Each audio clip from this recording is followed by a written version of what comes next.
புருஷன் முன்னாடி எல்லாம் தண்ணி அடிச்சுட்டு ஒருத்தர் அடிச்சுக்கிறாங்க, கஞ்சாவை போடுறாங்க, சிகரெட் குடிக்கிறாங்க. அதை விட இன்னும் கொடூரமா சொத்துக்காக அப்பாவை கொலை பண்றாங்க, அப்பன் பிள்ளைய கொலை பண்றான், கள்ளக்காதலுக்காக பிள்ளைகளை கொலை பண்றாங்க. இந்த மாதிரி நிறைய சொல்லாங்க. எவ்வளவு கொடுமையான விஷயம் நடந்துட்டு இருக்கு. வாலிபர்கள்லாம் அப்பா அம்மா பேச்சை கேட்காம கடனுக்கு பைக்கை வாங்கி அதில் போய் எத்தனை விபத்தில் இறந்து போறாங்க. அதுலேயே லவ் பண்றாங்க, லவ் பண்ணி இன்னும் ரொம்ப சீரழிச்சு போறாங்க. எவ்வளவு வேதனைக்குரிய காரியங்கள் இந்த உலகத்துல பண்ணியிருக்காங்க. ஆண்டவர் ஏசப்பா சொல்லியிருக்காரு, வெளிப்படுத்துதல் 22வது அதிகாரத்துல 7வது வசனத்துல, இதோ சீக்கிரமாய் வருகிறேன்னு ஆண்டவர் சொல்லியிருக்காரு.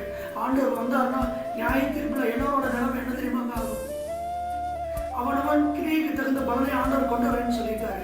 இன்னும் பாவம் செய்யறவன் பாவம் செஞ்சுக்கிட்டே இருந்தா பரிசுத்தமா இருக்கிறவன் பரிசுத்தமா இருந்துகிட்டே இருக்கணும்னு ஆண்டவர் சொல்லியிருக்காரு. எப்பதாங்க எல்லாரும் மறந்துட போறோம்? இது நினைச்சு 2000 அழுதுகிட்டே இருக்கு.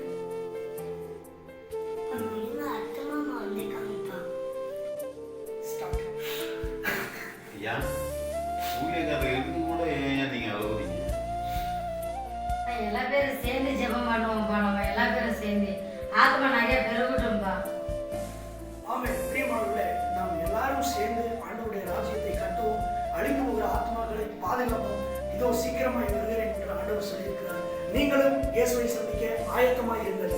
ஆமென்.